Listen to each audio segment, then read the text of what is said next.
Qamar Yusuf dansara osoo hin taane qabsaa'aadha.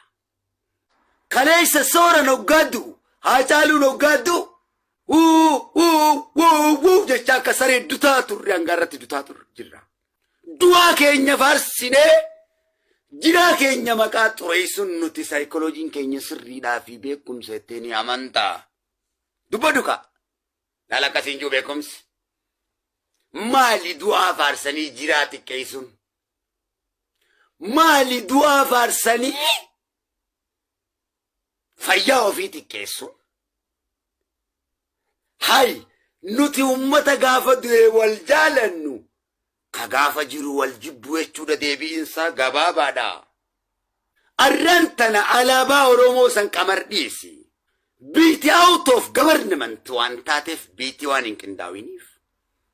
Gammachuu ayyaana alaabaa qabaddu jetteen hin qabatu har'a. Daawwiti ibsa alaabaa qabaddu jetteen irraa baqatan qabatu. Mararaa guddinaan qabatu Qamar dhiisi. Alaabaa akka qabannu barbaaddaa? Akka dhiiratti qabsaa'iti. Oromoon hundi mana keessatti fannifatee jira alaabaa isaa onnee keessaa qaba.